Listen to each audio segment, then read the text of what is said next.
Today on True Patriot Love, we're going to talk crime in our transit system. Nick Dolinsky and Christoph Smith are going to join me, and we're going to dig into what's happening and why across Canada, focusing on some of the announcements that happened over the last week, increasing police presence in our subways, figuring out why people can run faster than our newly developed transit systems. These are all the things we're going to talk about, and also dig into the financial impacts of transit and our transit failures across the nation. Moments of chaos and terror in the Toronto subway. A violent scuffle in the fast-moving train. This video, posted to social media, appears to capture a stabbing. As one man chases another down the aisle, people push their way up the train amid cries for help. He's stabbing up! A stampede of panicked commuters. They say a man in his 30s was taken to hospital in life-threatening condition, but is now stable. The suspect is still at large. The motive, unclear. Toronto's newly minted mayor-elect didn't have all the details on the incident, but says the Toronto Transit Commission is taking action to improve security. They have private security guards. In a statement on Twitter, the TTC said, "Our thoughts are with the victim," and noted its investment in additional safety and security initiatives. Outside of the subway station, confusion. Commuters in Toronto have been shaken by multiple violent incidents on buses, streetcars, and the subway over the last few years. There have been assaults, stabbings. People have been shoved into the train tracks, even set on fire. In the last year, it has been very iffy and very dangerous, I think. I try not to take TTC towards the night, so I try to schedule my days in a way that I actually finish my work on campus and leave as soon as I possibly can. Today on True Patriot Love, Under the Pillar Crime, we're going to talk about Canada's transit conundrum. And this week, we've seen a lot of that as we've gone through several crimes across Canada on our transit system. And today I'm lucky enough to have Nick Dolinsky and Christoph Smith joining me. Welcome, guys. So, I wanted really, Christoph, you ride the subway in Toronto every day. So I really wanted you to be here on the show. And Nick, you had lots of opinions when the show came up about I gave up on riding the transit a few years ago. Yeah. So, the last week, and it's been a crazy week politically and everything going on, but we've seen a number of incidences on transit across Canada. The craziest one, I think, that I saw on the weekend was the transit employee stabbing one of the customers. So it was a really odd story. It broke out that there was a stabbing at one of the stations. I won't bring up the station. A stabbing on the station, and they had arrested the person who had been stabbed. Okay. And because they were in the altercation. And then hours later, it came back that the actual transit employee had stabbed them outside of the subway station. Okay. So this was a new one for me. So I'm like, what the heck is going on? And that was kind of on the heels of the announcement from the police chief of Toronto and Mayor Chow talking about putting police back into our transit system. And they had a whole setup where they were going to put 4 at this station and 4 at that station.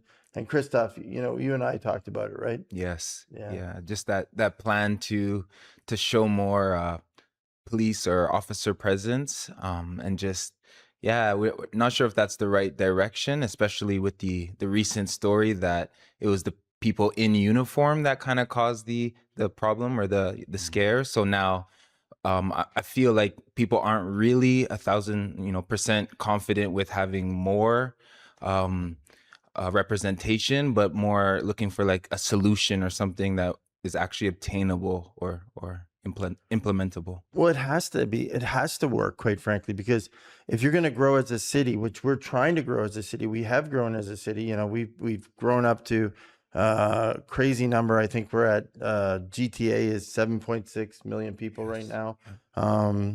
So Ontario's grown to 16 million people. Yes. I saw that the other day. I was like, wow, we are a big city, but our infrastructure isn't matching that big city mentality. Not at all. I mean, when if you've ever driven in Toronto, I mean, you have to be an elite driver really to drive around and be safe, because the roads are chaos, and traffic and all this. It's transit's really a nightmare in general. Yeah, it is. And with all the new developments, everything from the new zoning act to all the new types of buildings we're seeing being built across Canada, we're now in the era of affordable.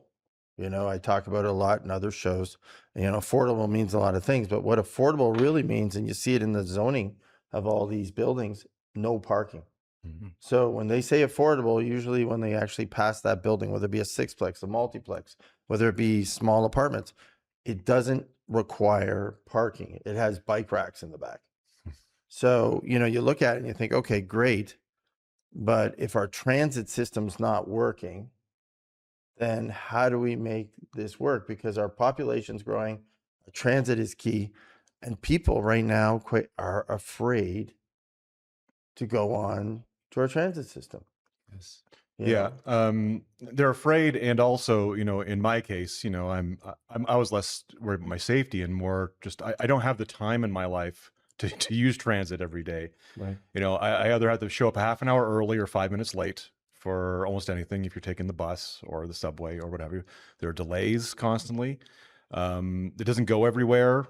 It's slow. It's unreliable. I mean, it's just you're wasting a lot of time riding on the TTC. You really are. Well, and that Finch. Do you follow the Finch story this morning? Yes. So I was thinking of Christoph, right? And I was thinking of actually, because he loves to run. Yes. He's a runner. He runs all over the city.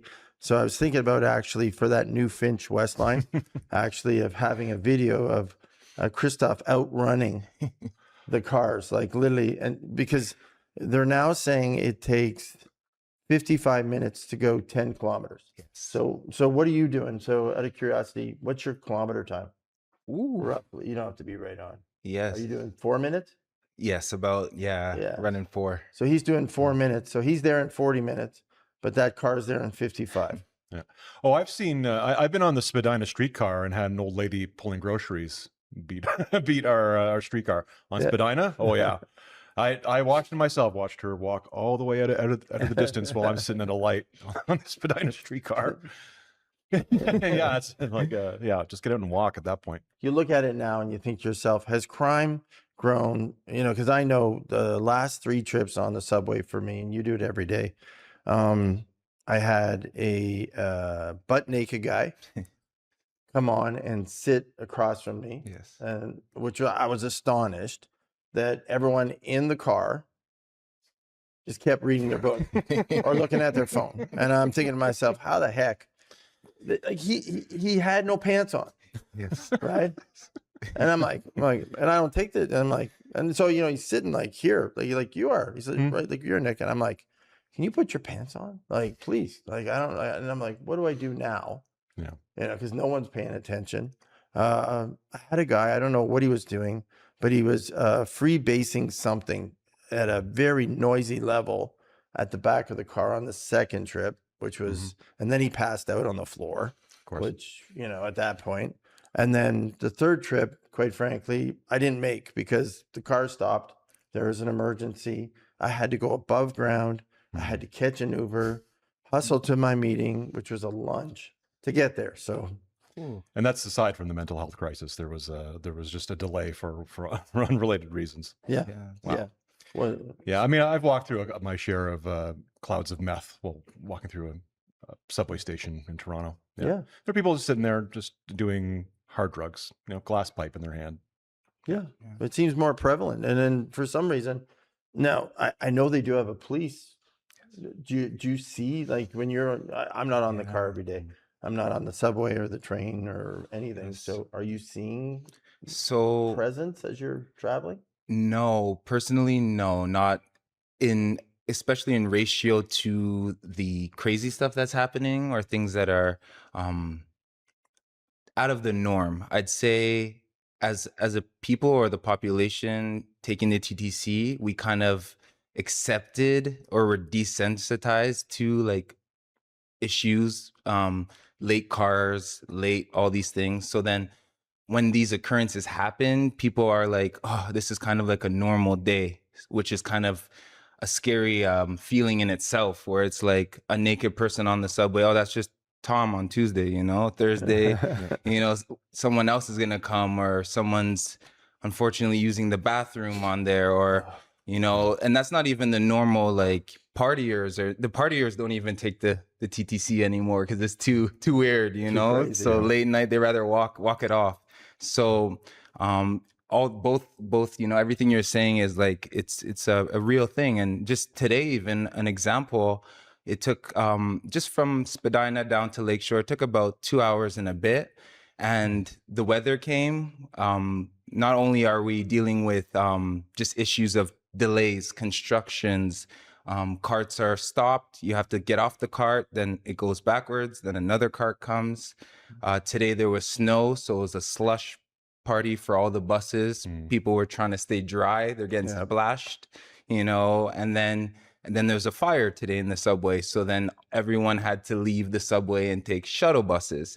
And we weren't ready for shuttle buses, you know, so There was a fire in the subway? yes, yeah. So near Lansdowne, I think as I was getting here, it was being taken care of, or they're investigating it. So now you have to get everybody out of the subway above ground, get shuttles going. So are we ready for that infrastructure, you know, wise or planning wise?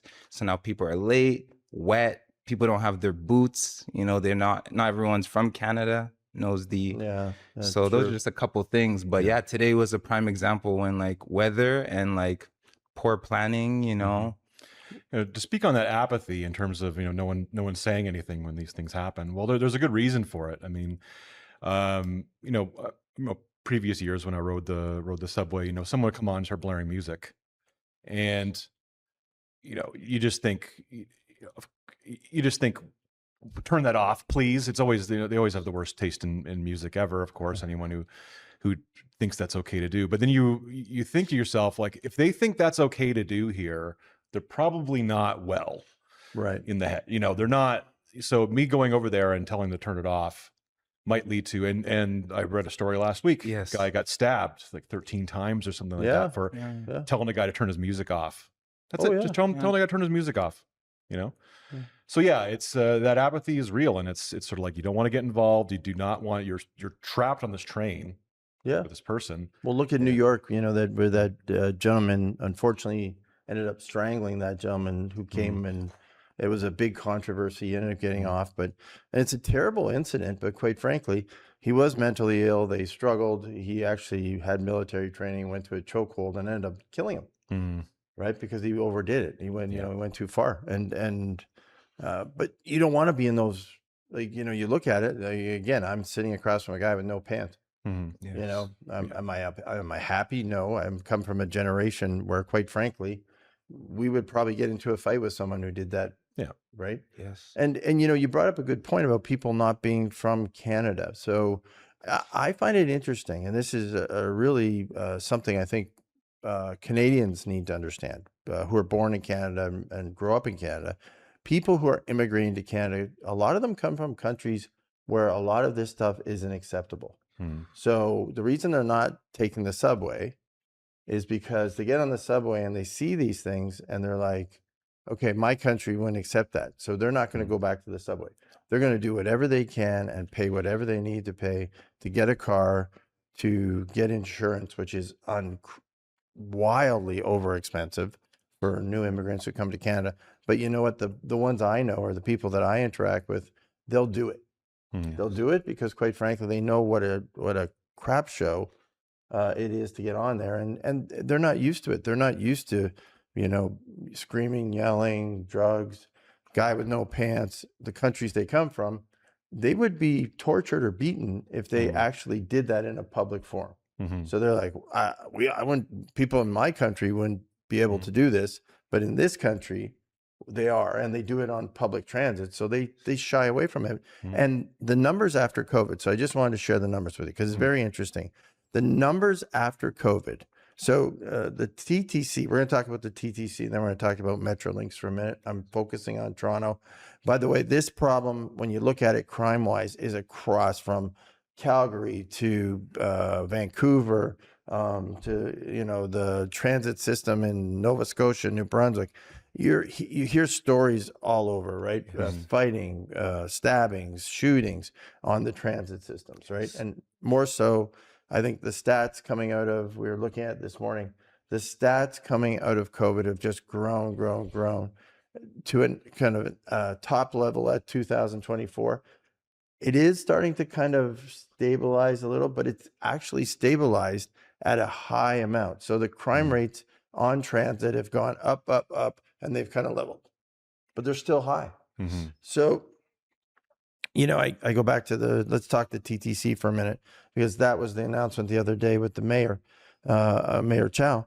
You know, they said, well, you know, we're going to start to put police back in. We tried it after COVID. We're going to go back to it. The reason or the rationale is the ridership is down. So the annual report came out. The ridership is down 118 million people.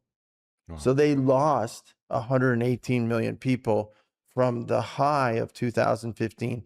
So they basically, you know, the best year they had for ridership was 2015.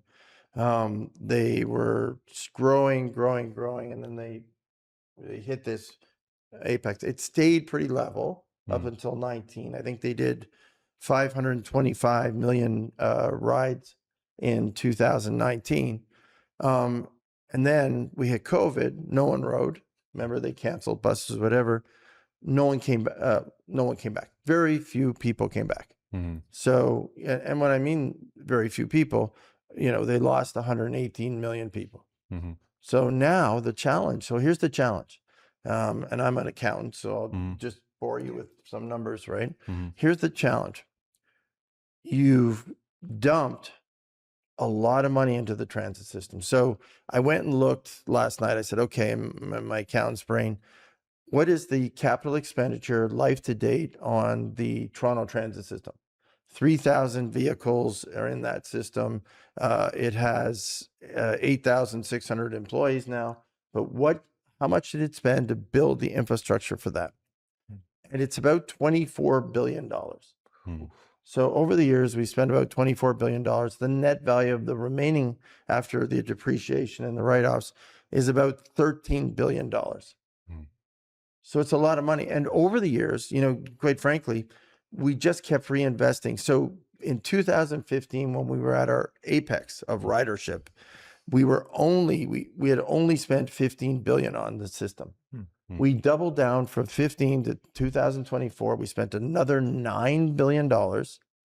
You know, Cripes, this Finch West track that we just opened, I think is 2.5 billion, the one that you run faster than. And so frankly, so now we're really in it. Like we're in it. We spent $24 billion on transit. We have, you know, webs going through the city, disconnected.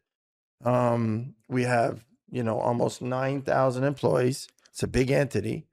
But the revenue's going down because the ridership's going down. So it's down around $200 million. And the subsidization's going up. So if you look at 2015, the ridership paid $1.2 billion to ride it. That's the revenue. So the revenue of the transit system in Toronto for the TTC. In 2024, it's dropped to $1 billion. So it's slightly under $1 billion. In 25, we're going to find out, but it looks like it's going down because they're panicking a little. The subsidies. So your taxes, my tax, all our taxes, has gone from $2.2 billion in 2015 to 2.9 in 2024. So the government's highly subsidizing. The subsidies are going up as less money is made from ridership. The subsidies go up to keep it alive because you have the operating costs. You have to pay all those people. You have to service that capital. It's a never ending. We're like a little bit of a mouse on a treadmill, and we're running. But problem is we're going in the wrong direction. So what is the spending? Is this due to are we just throwing money into a pit? Is this mismanagement of this money? For example, the Eglinton LRT line. I think they just held a quinceañera for the unopened LRT line.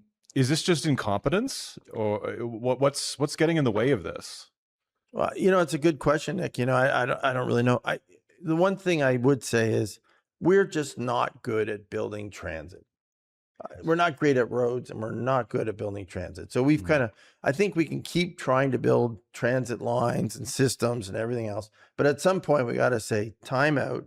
There's some things we need to go to other countries for, and we need to bring some people in.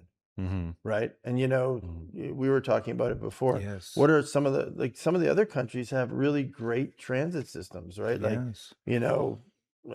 Tokyo, great transit system. Netherlands, great transit system. Like, why do those work and why do ours not work?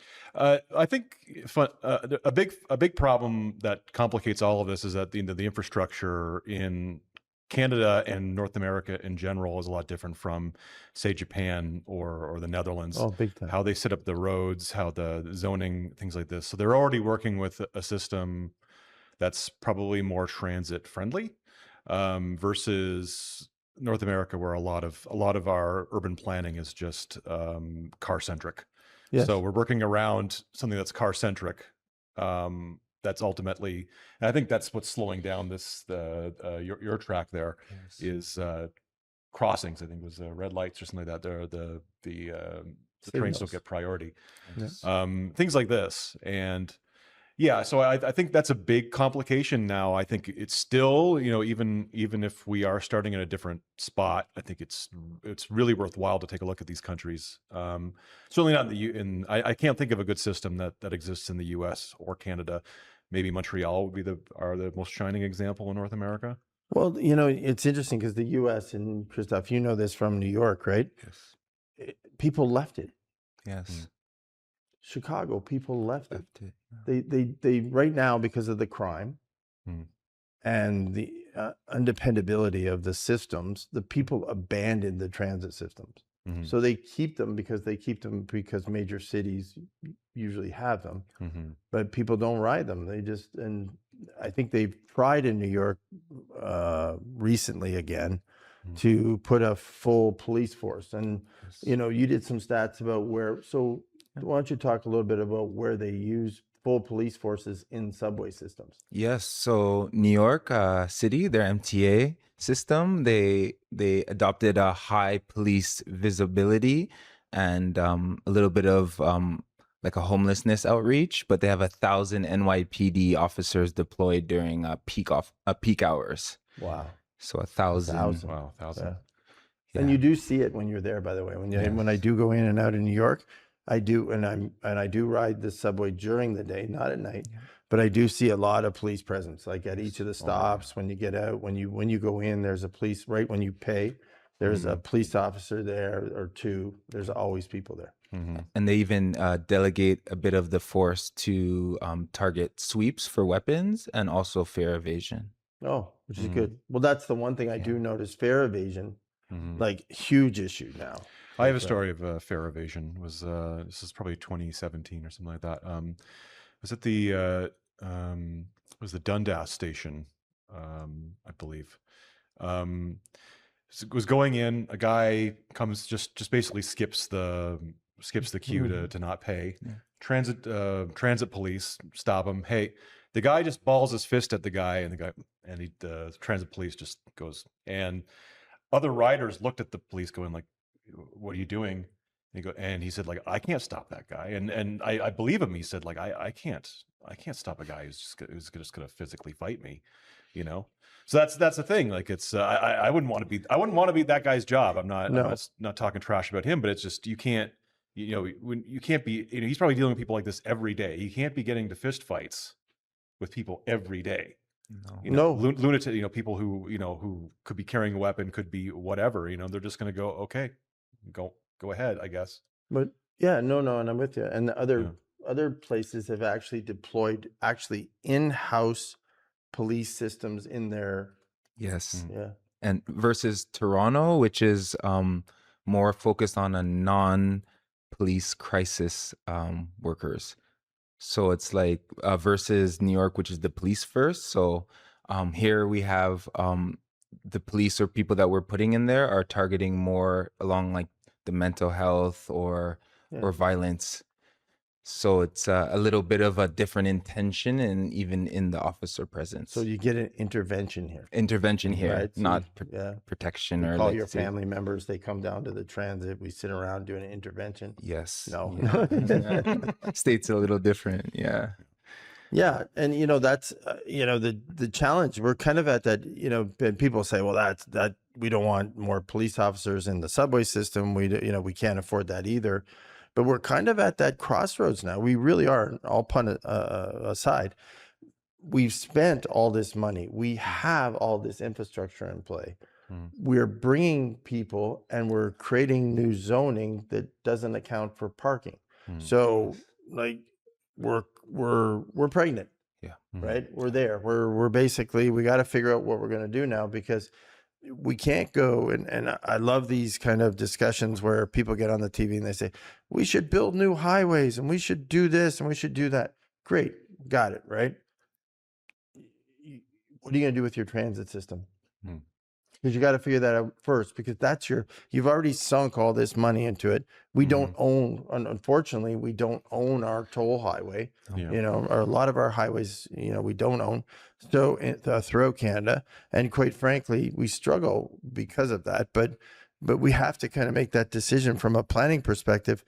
Are we going to go deeper into the transit system? Metrolinx, by the way, I took a look at Metro. I was curious because Metrolinx, GO trains, all that good stuff. I was a little bit shocked. I was kind of astounded. So 72 million riders. So not as many as I thought. A little more costly, of course, to ride, right? So it has a revenue about 800 million bucks. It's subsidized 1.3 million or billion. Sorry, billion. And it has roughly capital expenditure to date of about $60 billion. Where's Metrolinx? Metrolinx is your GO trains. It's all your, Okay, yeah. okay. So if you look at it, like just alone in Toronto, we subsidize those two entities to the tune of $4.2 billion a year. And we're in the hole right now. We've spent over $80 billion on transit. Yes. And it's still not working efficiently, and the ridership is going in the wrong direction. Going down. You see, my personal opinion is that we do have to spend our way out of this. Now, I'm not saying we carry on as we've been doing. Obviously, there's mismanagement here, but at the same time, we can't have more people getting into cars. We cannot widen the highways enough to fit all these cars. We're not going to be building a tunnel underneath the 401. That's ridiculous. If this quarter of people, I think you were saying before that it's a quarter of Torontonians are taking transit. Yeah, if you kind of do the fare math on it, it works out to about and assuming, say, people who travel on the buses, subways, it's roughly about 2 million people. Yeah. Take the transit, which is, that's still a significant amount. it's a significant amount, right? But it's going down. Yeah. So, but and those people are getting cars, or I don't know, not going to work. I don't know. And they're aging. We have an aging population. Sure. Yeah. We have our immigration is replacing kind of our baby boomers who are leaving our cities. So the new immigrants are coming. A lot of them don't have any interest of ever seeing our transit. It's true. Yeah. But they should. I mean, I've lived in a city with a real transit system, and it's wonderful. And I wouldn't want to drive, if there was a decent system where I could go on, hop on, get to where I'm going in a relatively, not even as fast as a car, even if it's a bit slower, but still reliable. That would be fine. And I think a lot of people would be fine with that. But we cannot deal with the crisis we have in Toronto and other cities with traffic just through getting more cars. Like we have to move people en masse somehow. And I don't know. I wish I knew. I wish I understood. I actually wanted to do a deep dive on Eglinton LRT and like what the hell's going on. Maybe we should. I don't know. But yeah. I mean, what is this? Is it? This is why I'm asking. Like, is this mismanagement? Is this just we need to spend more money? What is it? Because obviously we can't just abandon this. Well, that was quite frankly, because that's a years over budget, $1 billion, so years behind, $1 billion over budget, still no date of opening. Yes. That was a contract that just got awarded that didn't get managed well, and we're paying the price for. All the store owners, all the developments along Eglinton, I know because I'm out in Scarborough quite a bit. I see it's a mess. That they're still practicing driving the streetcars. They're still trying to get the cars working properly, and they've had the cars so long. They've had them for I think a decade now. They're obsolete, so they can't get parts for them now. So they never got it opened in the time frame that they needed to. So which created a real mess. So yeah, that was just. But again, you got to do the things. Here's what I think as Canadians we have to do a lot better on. We have to focus on what we do really well and acknowledge what we don't do well. I thought about doing a show. I think I mentioned to Nick one day and Christoph. I thought about doing a show of 12 things Canadians should never build. Right? Yeah. No, I'm not kidding. But we should talk about it. Like, and maybe transit is just something we shouldn't do. And maybe master planning of our transit, we need to bring some new people into play because we seem to be struggling with it. We seem to be struggling with major roads. We're struggling. So when that happens, in any business, when you think your business plan isn't working or your strategies aren't working, you need to expand your web of people to get smarter people, different point of views. On transit, I really do think we need help right now. I think we're in dire straits. My recommendation right now would be to stop. So if I had to say now, like, don't spend any more money. Try to get your operating costs, because right now, in Toronto, I'm just using it, the Toronto Transit. Again, 2050 being their peak, their costs were about $2 billion. They're now at $3.2 billion. So, they're in 2024. So their costs have escalated substantially, over 50%. So they've kind of lost track of that, but their ridership has gone down. So, in any business, when your volume goes down, your cost should not go up. So, they should be kind of going together, not inverse, right? So the problem is we're struggling with that. So it's a deep dive into it to say, okay, how do we get this back on track? What do we do? And, it's interesting because we keep crime and transit in different categories. So the police chief is doing an awesome job here in Toronto. He's sitting there and he's saying, here's, what I'm going to use out of my budget to help. And the transit guy is saying, I need this. But maybe we're at the point where the transit guys have their own police force to get credibility back in the system. I'd like to look at it. I think what we need to do now is we need to go back, get some brighter minds into the mix here and start to tell us like what we're doing wrong, whether it's the contracts we're signing, what agreements we have with people. Something's not working here because it just doesn't work. No. We definitely need to stop the bleed. I would agree with you on that. In regards to like, where's this mismanagement? Because obviously there is.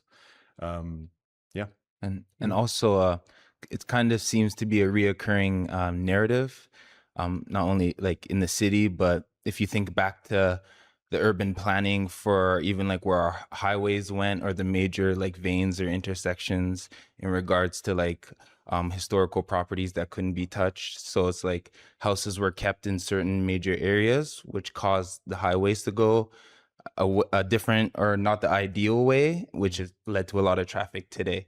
So same thing with the planning for the subway systems. It's kind of, okay, now we want to build this city. We got a lot of people. Okay, now we got to think about the subway. Now we got to, start to, again, a reactive approach versus a preventative or planning approach. Right. And then taking on, even on your point, Vancouver, they have their own police force in their transit system, which is unique to Canada. So just tying to that. And then, maybe that's a lesson we need to learn. yeah. Yeah. Is Vancouver doing well in regards to their crime rates? And from what I read, it's not great. It's not maybe not particularly as bad as Toronto, but yeah. Yeah, I think it's They're all high. they're Actually, all when we looked at across, the graphs of yeah. all the cities, the transit crime is at its there. I don't think there was one that had a low score. So they were all up in the. They had all gone up after COVID and flattened off, but they were pretty much when you looked at the lines, they all went the same way. Yeah. So it is a challenge, and I think we're seeing it the last week. You know, we've seen a reaction to what's going on. What people need to understand is, and I bring this up on every show, we weren't paying attention before because I think we were all like, okay, transit is just something that's in our life. It's happening. It's subsidized from the government. When we came to this challenge financially for the country and we were all starting to look at it, and we're like, well, we don't have any more money. So now it's one of those things like your own personal budget. When you run out of money, you have to find places to cut, compensate, and move. Transit is one of those. And so the decision now, it's actually a shame because we could have master planned that decision to be a success 10 years ago. But we're now at that point where we're going to have to cut, move, and alter some things if we really are serious about transit. If we're not serious about transit and we think, you know, we've reached its potential in the city, then it's time to start a cost-cutting measure to go look at transit and try to bring it back under control a little and say, you know, we're only going to have this level of transit given our ridership is expected to go down over the next 10 years. Yes. So, you know, I know all of you, you know, you have an opinion on this. I saw lots of articles over the last week. So please comment, subscribe, let us know your thoughts. We're going to do a follow-up show on this. We have some people coming in closer to the issue from the city perspective. And we look forward to sharing that with you in the upcoming few shows.